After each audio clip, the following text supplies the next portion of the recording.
All right. Hello, everybody, and welcome to Patriots First and Goal. I am Alex Shane, breaking down what I guess was technically a football game between the Patriots and the Chargers on Saturday, and all things NFL. It is the last week of the regular season with my good buddy, Rich Hill. Rich, how was your holiday? Honestly, it was a great holiday, man. We were talking about the holiday gifts that we got before we started recording, but the best present of all, Alec, Patriots have the number one overall pick. So overall, feeling pretty good about this weekend. How about you? Yeah, I mean, I guess that is definitely the glass half full. Like, ever read the story, The Monkey's Paw, or the story where you get to make a wish and something really awful happens to give you your wish? That's kind of where we're at. We got a first overall pick out of it, but the way we got the first overall pick, I'm not going to lie, buddy, I have not been this demoralized after like a second to last game of the season in a very, very long time. So let's rip the Band-Aid off, get right into it. First and goal, Patriots Chargers. Again, I'm 43 years old. I've been a Patriots fan for 35 of those 43 years. That might have been the worst game I ever saw. From top to bottom, absolutely nobody showed up. I wrote in my fan notes, there are literally two plays I remember. It's the Drake May free play touchdown, which was awesome. Great, savvy, kind of veteran move. Then there was that toss jet sweep where nobody picked the ball up and the Chargers just grabbed it. And I literally cannot remember. Like, I think Kendrick Bourne caught a pass over the middle, maybe. I can't remember a single other thing that happened on this game. And maybe it's like a coping mechanism, where something traumatic happens and your body just shuts down and blacks it out. But this was just an awful, awful game at every single level. Yeah. I mean, that's the way it is, right? There's not a positive to take from how they performed out there, right? Like, this was just an abomination on defense. They ranked 29th in points allowed per drive this year. This is truly one of the worst defenses in New England Patriots history, not just in recent memory, in history. They currently rank 26 in the league in points against. They've only ranked that or worse like 3 other times in NFL history as a franchise. And one of them was that 1 in 15 year when they went with Rod Rust and what happened after that year, right? So this is truly one of the worst defensive seasons in Patriots history. And then any little bit of goodwill that we might have been developing over the offense with Drake May's progression. Alec, I can't just help but come out of this game and be like, I don't think that the coaching staff has had anything to do with Drake May looking good. I don't think that the coaching staff has had anything positive to do with his development. I don't think that this coaching staff has anything positive to do with why we think that he is a franchise quarterback. I think that fundamentally at the front office level, at the coaching level, at the coordinator level, every single one of those people in the New England Patriots infrastructure is holding this team back. I mean, based on last week's game against the Bills, I think we were both feeling pretty good about that game. They looked okay. They held the Bills. Was it 17 offensive points? It was a good loss, the kind of loss I was hoping for all season, where guys are just showing up and giving it their all. And I really thought these last 3 weeks of the season, including last week, would be a nice kind of momentum builder into the end of the year. But now in a situation, under any other circumstance beyond Gerard Mayo being a first-year coach, like, that is a game where the coach gets fired on Monday. Like, if this was like a week 8 of next year, he's gone. Interim head coach steps in. That is a fireable game at every single level. And as somebody who has been on this podcast preaching Gerard Mayo is back for a second season, he deserves another season. It's really hard for a first-year head coach with a lot of growing pains. It's a very bad roster he inherited. He's got a lot of leeway and a long leash.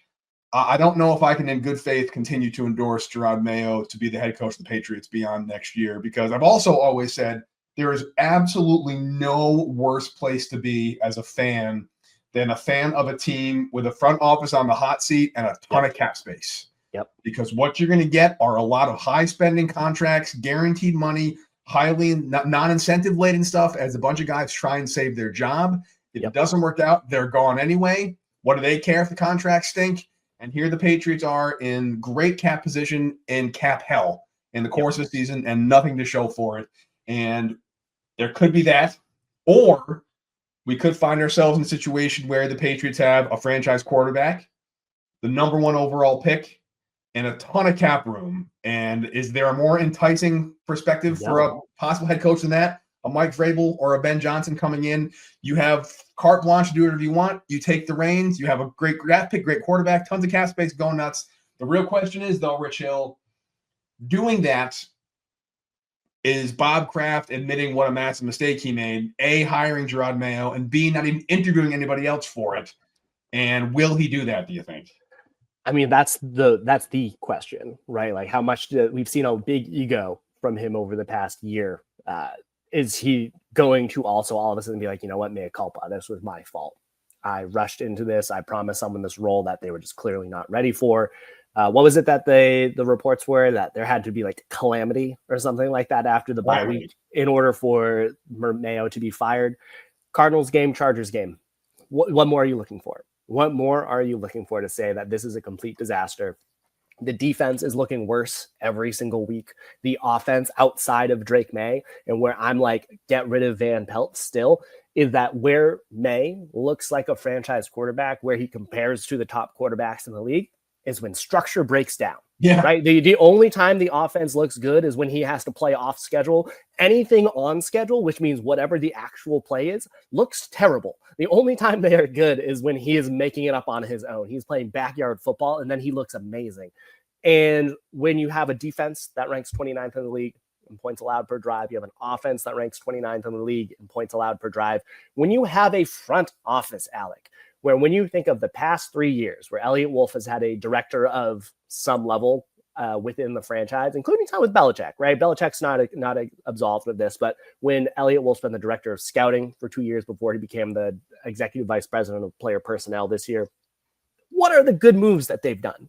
What are the good moves that this front office has done over the past 3 years from a free agency perspective, from a draft perspective? I like that they've extended some of their players. Hate that the coaches seem to have no idea how to use them. But if you go up and down from a draft perspective, Gonzalez was a no-brainer. Drake May was a no-brainer. They have not made any pick in the first 5 rounds that has been an impact player outside of those two. From a free agency perspective, signing Jabril Peppers, I liked that. Outside of that move, what have they done?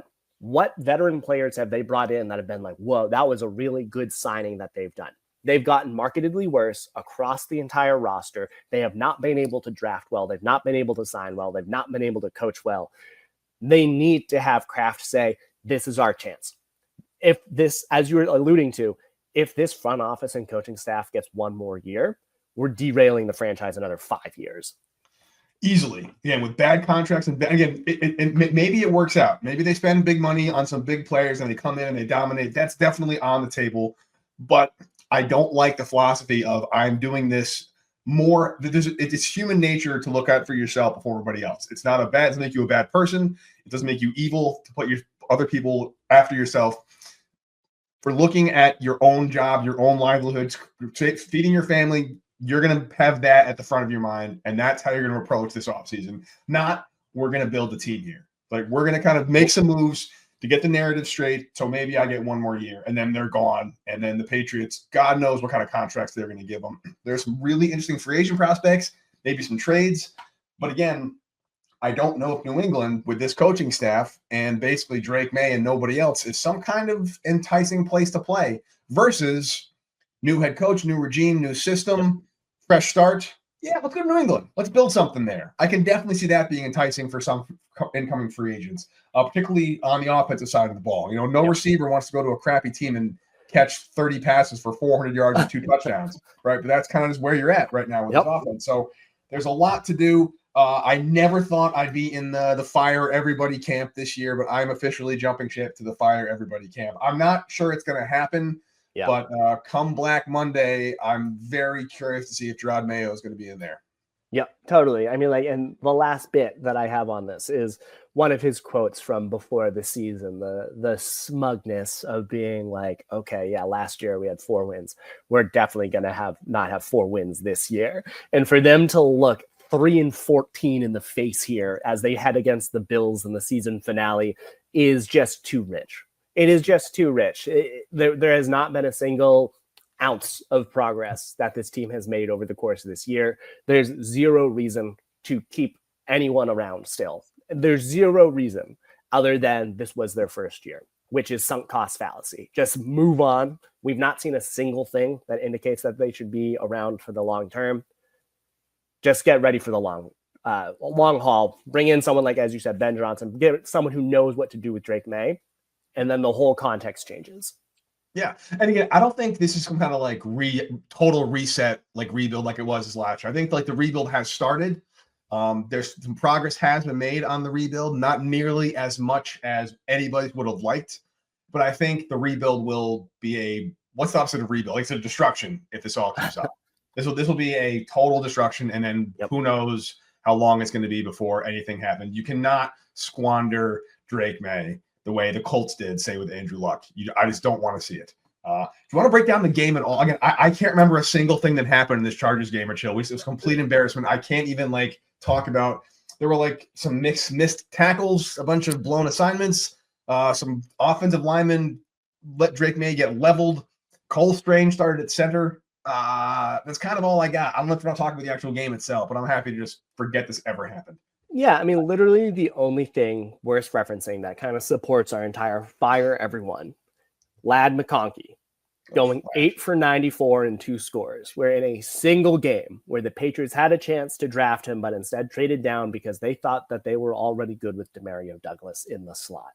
The fact that they had the opportunity to get a 1,000-yard receiver like McConkey, who's top 10 in yards right now in this year, or something like he's towards the top. The fact that he put up more yards in this game than the Patriots have gotten out of Polk and Baker this entire year is just the cherry on top. The emphasis of why the entire front office shouldn't be back next year. They just make bad calls, bad moves at every turn. Which is why if I'm Travis Hunter, I'm pretty nervous right now because he'd be a Patriots receiver. I don't know, buddy. Anyway, we'll talk about Travis Hunter and many things in the offseason. It's going to be an exciting offseason, Rich, at least for chill. We do with number one. I've never had a number one pick as a Patriots quote-unquote analyst and broadcaster, so it'll be a lot of fun to have with that. But, yeah, let's just forget this game ever happened and move on to second down, which is around the league in the last regular season week of the NFL. As always, brought to you by Prize Picks. Prize Picks is the best place to get real money sports action with over 10 million members and billions of dollars in awarded winnings. Prize Picks has made your daily fantasy sports accessible to all because you just pick more or less on at least 2 players for a shot, put up to 1,000 times your cash. Run your game all season long on Prize Picks, America's #1 daily fantasy sports app. If you're out of the fantasy playoffs, you can still play fantasy on Prize Picks because you just need to have guys doing more or less. Like I said, if you're a Patriots fan, always bet Patriots doing more than nothing and less than everything, and you'll probably win some money. Plus, you sign up today, you'll get $50 instantly when you play just $5. You don't have to win to get that $50 bonus. It is guaranteed. And weekly promotions can also lead to big payouts like Taco Tuesday. That means each Tuesday, Prize Picks discounts select player projections for 25% to provide even more value for your lineups. So just download the app today and use code CLNS to get that $50 instantly when you play your first $5 lineup. Again, download the app today and you get $50 instantly when you play your first $5 lineup. Prize Picks, run your game. All right, Rich Hill. Week 18, there's not a whole lot of games that matter here. There's a lot of teams have more or less been out of the playoffs or they have their seeding secured. The Chiefs are going to rest everybody. The Bills are going to rest everybody. We'll talk about that in a minute. But there is a game very much worth talking about. I don't remember the last time we had a game where the last game of the season not only decided the division winner, but the #1 seed in the conference. And that is Vikings versus Lions Sunday night. That's going to be a great one. Yeah, totally. I mean, we talked about them every single week, it feels like, where the Vikings are seemingly underdogs every single week. Yeah, Sam Darnold, no one still believes in him, even though he's put up some record numbers for the Vikings. The Lions, everyone's rooting for them. I've not seen a league of fans be universally supportive of a team. Like everyone is just like, hey, if the Lions win this year, awesome. Everyone loves Dan Campbell. Everyone's rooting for Jared Goff. I don't know if there's any other sports/team combination that you can think of, Alec, where everyone was like, heck yeah, if they win, I got them. That's awesome. Good for them. No one has a thing against the Lions because of how bad they've had it for the longest time. So I'm pulling for them. That's not to say that the Vikings haven't had it bad either, right? They are one of 2 teams to go 0 for 4 in the Super Bowl. So, rooting for them as well in the long term. If either of them wins it all, that's great. Would love that redemption arc for Sam Darnold. But yeah, and this is the game of the year right now, heading into the playoffs. Could not ask for a more exciting way to cap off the regular season. No, for sure. And again, I love the Lions. I love the Bills. The Lions-Bills has been my dream Super Bowl matchup for the beginning of the season. That's very still much in play. I love the Vikings too, though, because I have ridden Justin Jefferson to a fantasy championship. I'm in it right now. Thanks to him, he's bailed me out of a lot of things. So I'm rooting for him to win one too. Should be a lot of fun. Also, on the other side of this, there's some definitely interesting games from the Patriots' perspective. The Giants won against the Colts, did the Patriots a massive favor. They're playing the Eagles on Sunday. Think the Eagles rest their starter, give the Giants another win to give the Pats more cushion? Yeah, I mean, like there's a outside chance, right? They're 13-3. That do they rest everybody? I don't know. They'll see. The way that they put the Vikings, the Lions at the end of the week is there to make sure that no one chills on the Eagles side of it. But I don't know. There's no world where the Giants pull off a victory here against the Eagles. We all had it written down. If they win, it's going to be against the Colts. That happened. What I feel like I'm looking for is more what we're going to break down in the second half of this podcast of what are the odds that the Patriots beat the Bills here, because the Bills have nothing to play for. And as a result, we have to be looking at the other teams like the Jaguars or like the Browns, the Titans, to be like, is there a world where the Patriots fall behind them? Because where are their matchups currently going on? The Texans are on the road against the Titans. I think that the Texans have a lot to play for after they just got embarrassed by the Chiefs. So they're going to want to end their year on a good note before they head into the playoffs. And I think that the Patriots are not going to get help from these other teams as they are heading into their season finales. No, I don't think they're going to be getting help from anybody else. They basically have to lose if they want to keep that number one overall pick. Again, they can pick as high as 1 and as low as 4, depending on how things break out. And it's all going to come down to who starts against the Bills and who starts against the Patriots. So let's break that down right now, Rich Hill. 3rd and goal. Bills versus Patriots. Loved what I saw last time from those two teams. Not going to see anything remotely close to that with this one. The Bills have already said they're going to start their backup. So let's start with the Patriots off against the Bills defense. I got 2 words for you. I guess 3 words for you here, Rich Hill. And those 3 words are Joe, Milton, and third. Is Joe Milton, Gerard Mayo kind of hinted at it, that he might rest Drake May because of his quote-unquote concussion that he suffered for about 2 downs and then came back in, no problem. Do you think we see Joe Milton against the Bills? And if so, what kind of message is that sending from the coaching staff? Yeah, I mean, like, obviously they're surrendering the year. I think there's no world where they'll go with, or I hope that there's not a world where they'd go with Jacoby Brissett over Joe Milton, just because what would be the point, right? We know that Brissett's gone after this year. There's no reason to put him out there, and he gives them a better chance to beat the Bills. So why would you do that? Unless you're there to say, let's try and put some of the other players out from a receiver perspective. But then again, from at any other point this year, would you say putting Jacoby Brissett out there is a better situation for these receivers to showcase what they are capable of?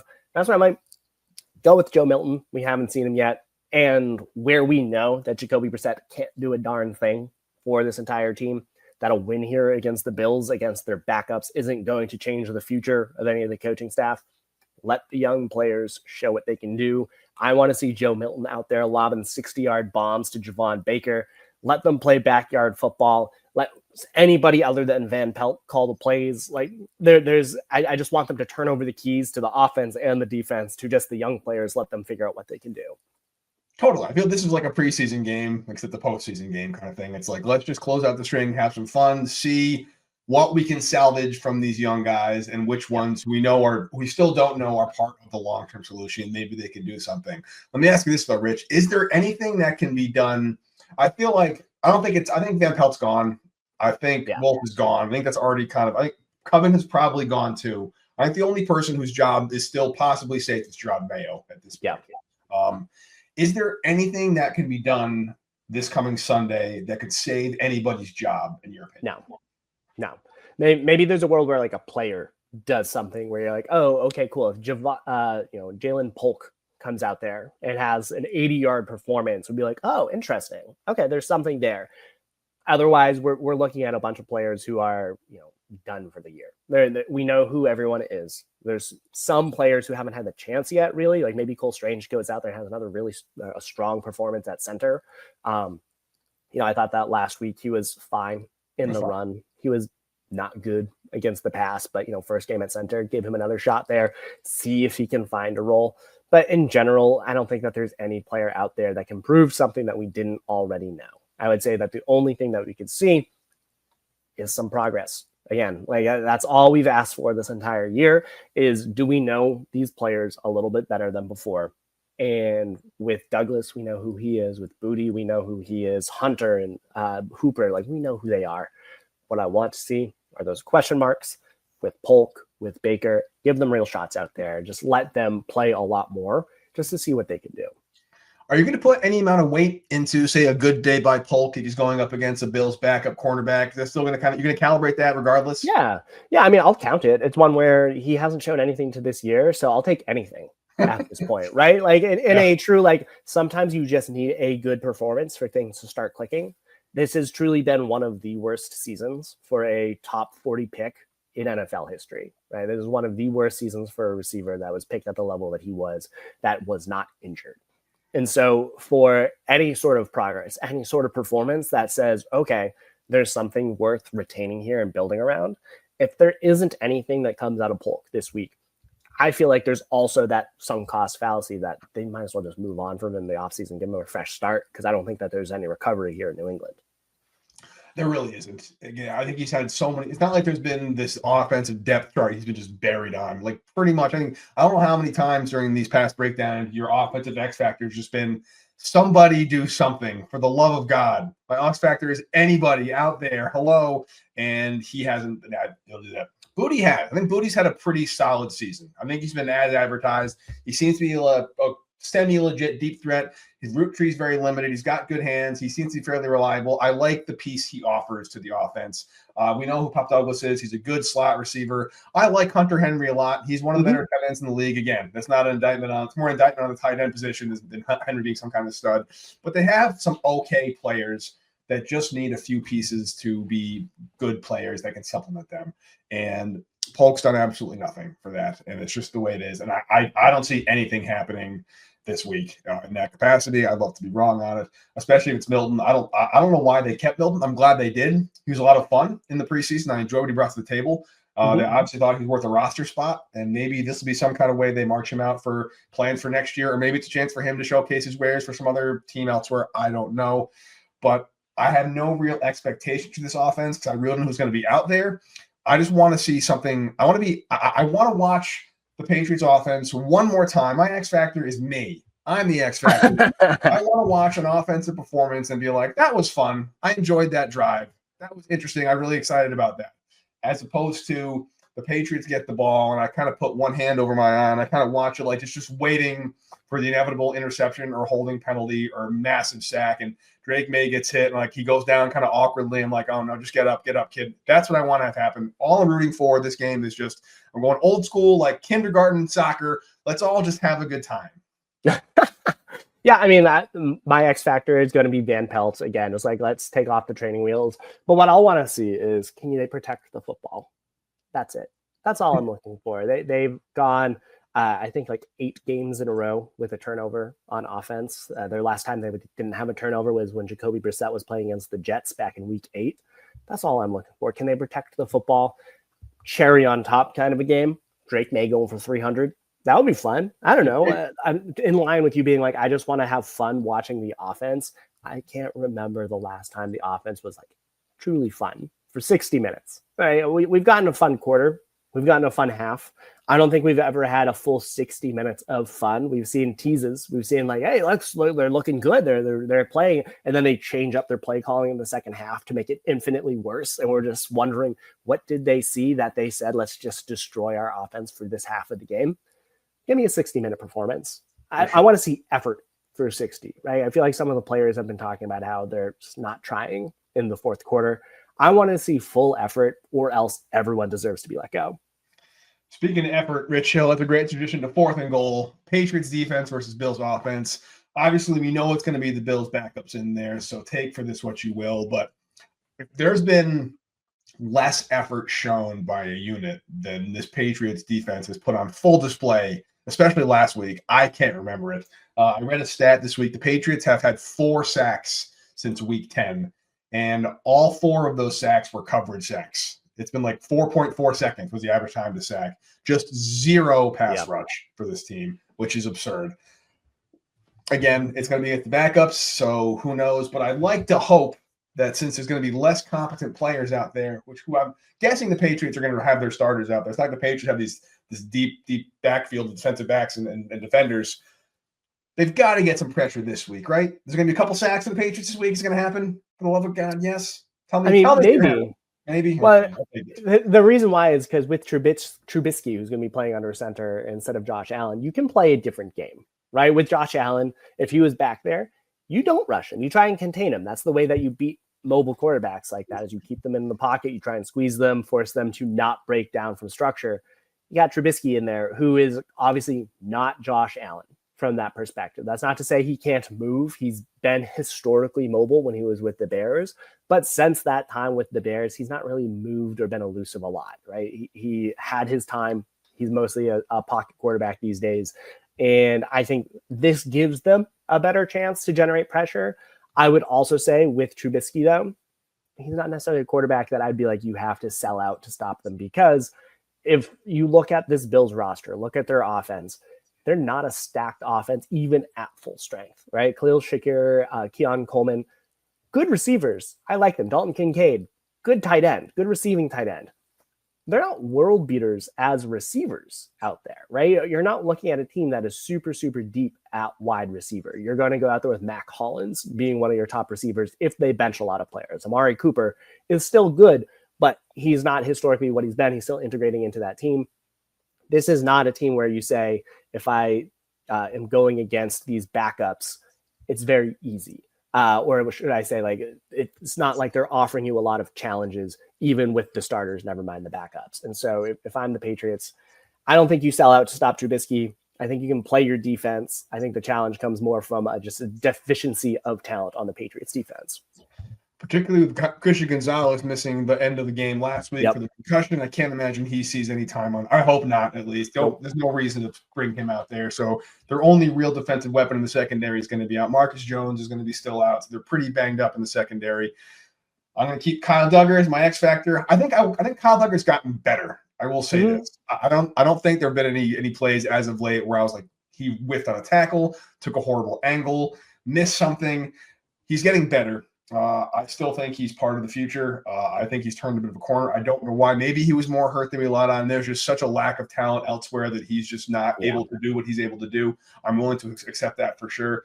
But I don't want to see any deep passes given up. So some safeties are going to have some work to do. Mitch Trubisky has a good arm. He's not like an elite deep ball thrower by any means, but this is his first chance to play in a long time. So why wouldn't he want to air it out? This game means to the Bills. Why not throw a couple deep passes, have some fun out there, and maybe they can get a couple turnovers? Because I don't remember the last time the Patriots picked one off. I know it's not that long ago. It was Gonzalez, I guess. The Colts was the last interception they had. I'd like one more pick for Patriots defense. Yeah, there's been one pretty recently. But yeah, this is a turnover averse defense here. Yeah. Oh, it was the Bills. It was like an arm punt. Marte Mapu, who then ran it out and started it at the 1 yard line. That was the last pick. But yeah, I mean, look, I don't know.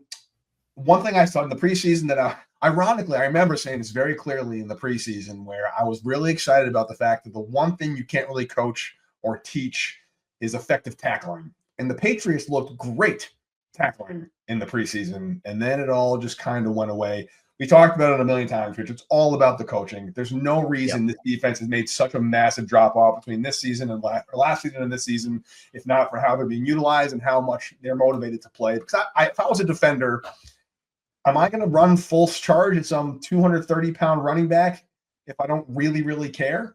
I think of this decision too. I don't blame them for that. There's nothing wrong with that. It's on the coaching, but I'd like to see them at least end in some kind of a high note and play for some modicum of pride. Yeah, totally. Well, I think we're just going back to what we started this podcast with. Have we seen anything good out of this defense all year outside of the Bears game? We haven't. We've seen just massive backslides at individual player production, at overall defensive production. And a lot of it comes with, seems like Covington has no idea. Mayo has no idea how to utilize these players. But all of a sudden, once Bill and Steve Belichick were gone, they've lost their sense of where do these players go? How do you put them in positions to succeed? And in part, what did they do that was good against the Bills 2 weeks ago? They played a lot of cover one. And what they haven't been able to do is figure out what to do with their other safeties, right? They've been missing Peppers for a big chunk of the year. They've had Duggar. We've talked a lot about how he's been playing hurt, but also playing out of position for a lot of points during the year. I think what they need to do is figure out, okay, let's just, as you said earlier, treat this like the preseason. Who can play where? Who can be that free safety that they can allow everyone else to do it? We've seen Jalen Hawkins be their best fit at that cover one deep safety all year. Duggar is playing out of position when he's playing that high deep role. When they play cover two, they're saying, we just don't know what to do with everyone. We don't know how to put our players in position to succeed. Duggar's at his best when he's in the middle of everything. Let Hawkins be deep. Let Duggar be in the middle. They didn't play him a lot against the Chargers. They obviously have been dealing with Gonzalez's injury, Marcus Jones's injury. Jonathan Jones has just been a ghost of himself this year. Their defensive front has just been an abomination. Keon White has stalled in his progression. He has not shown anything since week 3. Dedrick Wise is clearly showing that he's on the outs. Anthony Jennings has seen a decline. I want them to go out there and play with some pride. And a part of that comes with, the coaching staff putting them in a position to succeed where we haven't seen them do it to this point of the year. Last question for you, Rachel, before we get into predictions and close this out. Are you going to be rooting for the Patriots to win on Sunday, or are you going to be actively rooting for a loss? It'd be different. It'd be one thing if they were playing Josh Allen. If this was against a team that was actually putting out their starters and trying to win, and if the Patriots showed up and beat them, that's a point of pride. That's good. Take that win. That if you come out there and you beat a team at their best, first pick be damned. I don't care. If you're going against a team that is playing their backups, there's no pride in beating them. There's no value in saying we got a 4th win this year if it means that you lose the first overall pick. At any other point in the year, beating an opposing team, go for it. Great. That's what you play the game for. In a game like this, where the other team has literally nothing to play for, you have only to play for that first overall pick. I get it. Players are playing for their future. They want to put their best tape out there on film. There's no pride, though, in winning in this game. Giants winning last week. Point of pride, beating the Colts. Sure. Great. Go for it. This game against backups, no. Obviously, players and coaches want to win this one, but I'm personally not going to be rooting for them to win. I don't think I am either. Again, I don't think they're going to be coaching. It's interesting. I want to say I don't think they're going to be coaching to lose. Yeah. But if they're not coaching to lose, what's the logic in starting Joe Milton, I guess? I mean, that's going to be a very interesting thing, because there's no way if Drake May played for most of the game against the Chargers with an extra day of rest. I was on a Saturday. This is on a Sunday.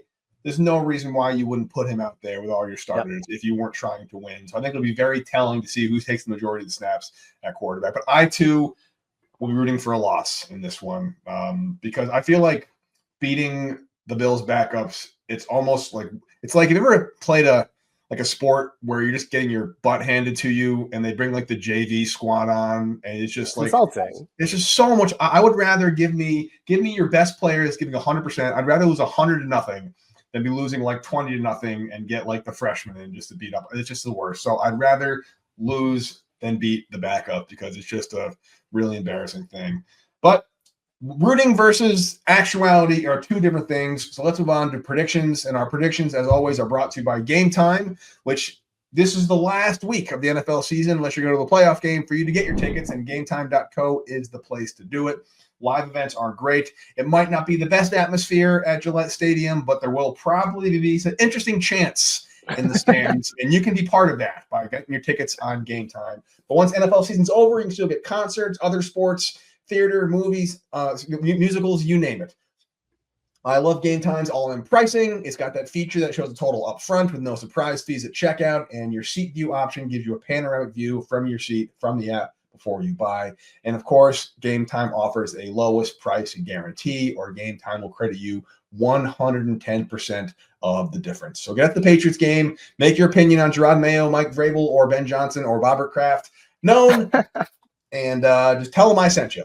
Download the app today, create an account, and use code CLNS to get $20 off your first purchase. Terms apply. Again, create an account and redeem the code CLNS for $20 off your first purchase. Download Game Time today. What time is it? Game time. It is prediction time. And, oh, man, we were both pretty off on this one. You did have the Chargers winning this one, I will say. So you get the nod. Yeah, 27-21. That's almost worse. I thought they'd be competitive. I thought they would be competitive. Yeah, Samsonite. That was way off. But at least I had the Patriots winning this one. Only because the Chargers won last year. Wasn't it like 6-0 last year? It was bad. Terrible Patriots. I figured they'd just come in. They were playing for a playoff spot. They're a classic choke artist at Gillette Stadium. But I was probably my worst pick of the year by a country mile. Regardless, that's over. You're up, Rich Hill. I'm telling you what, I am picking the opposite of you, regardless of what you pick here, just to make it easy on ourselves, come the opposite. So know that I'm going in the opposite in your direction. So go ahead. Patriots, Bills, last prediction of 2024. Who you got? Yeah, I mean, like in any given week, I would say that the Bills win this game in any given week. But now that the Patriots have the first overall pick, is there any world where the Patriots lose this game? Right? Everything we've seen this coaching staff, this front office, this roster do at any point this year, anytime there's a feeling of hope, how quickly do they dash it? And that is why I have the Patriots winning this one on some just awful, gross fourth quarter scramble breakdown where they find a way to snatch victory out of the claws of defeat here and sink their draft stock from first to fourth overall. That's absolutely going to I feel more certain about this than anything else at this point this year, that something is going to break down. And whether it's Antonio Gibson just going off in the fourth quarter with Joe Milton handing the ball, they decide to go with Jacoby Brissett, whatever it's going to be, Patriots are going to find a way to win this game. It's going to be gross. There's going to be no hope coming out of this victory, but I'm expecting the Patriots to ugly their way to a win here. Something along the lines of like 17-13. Oh, 17.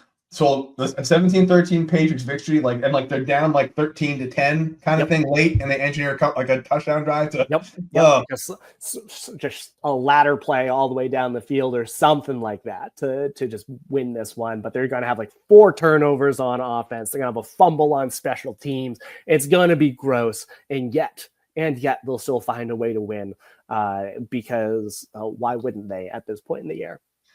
You make a strong, convincing argument, Rich Hill. It's tough to argue otherwise. But again, I said I'm going the opposite, so I will go with the Bills just to make it easy on the math next week. Only because the Patriots are bad enough that they've kind of found ways to lose every year. And maybe Jerod Mayo's parting gift to the team, I imagine he loves the Patriots. He's a career player. They drafted him he's the highest draft pick since before Drake May in 2008. He's been an all-time great linebacker. He's a Patriots Hall of Famer. Is he already in the Hall of Fame? Not yet. No. I think he should be. He's an all-time great Patriots player. Maybe not after his coaching tenure. It might be really hard to get him in based on kind of the sour taste you leave in the mouth. But anyway, I think he loves the Patriots. Maybe his parting gift is just one thing the Patriots know to do is just put together terrible game plans with no adjustments or strategy. What I'd love to see is Joe Milton break it off, or that aforementioned 17-13. They're down 13-10. Joe Milton breaks off and just slides down at the goal line and just kneels on it, and the Patriots lose. Not going to happen. I think the NFL would explode if that happened. The Vegas bookies would send some guys to Roger Goodell's house. Anyway, I'm rambling now because I'm just avoiding the reality of having to take the Bills in this game. I hope the Bills win. I hate saying that too, but I think the Bills win this game something like 18-7 because Patriots can't score points. Gross.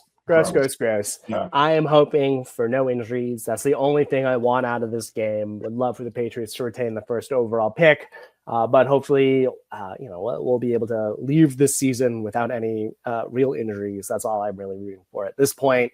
And then hopefully they'll clean house and then have real hope for next year with a real hiring opportunity, a real front office, a real coaching staff. Alec, do you have any final thoughts as we head into week 18 of this NFL season? Just one, and you might know the answer to this, and if you don't, that's fine because we haven't done it yet. But to give some hope and optimism coming into this game, is there still a chance for the Patriots to hold on to the number 1 overall pick with a win, or do they have to lose to hold it? Do you know right now off the top of your head? I think it'll take a lot of, like, everyone else also has to win, including the Jaguars. I think the Jaguars have the strength of schedule tiebreaker if they were to have the same record. And so they would need all other 3-win teams to win, as well as the Jaguars to get to 5 wins. I don't know if that's necessarily even possible, because, Browns are playing the Ravens, who have the division on the line. So, like, right out of the gate, that's not going to happen. And so there's not a real way for them to get the first overall pick with a win. In the words of Lloyd Christmas from Dumb and Dumber, so you're telling me there's a chance? Yeah, barely a chance, as much of a chance, though, of, Gerard Mayo having a good game plan. And so, Alec, that's the last thought I have on this week 18 of this just abomination of a 2024 season. Do you have any other final thoughts? Nope. Looking forward to coming back and doing the end of season moratorium, maybe some worst valuable player awards and other fun superlatives we can think up for next week. All right. Well, until next time, Alec, you have a good one. You too, buddy. See ya. Later, man.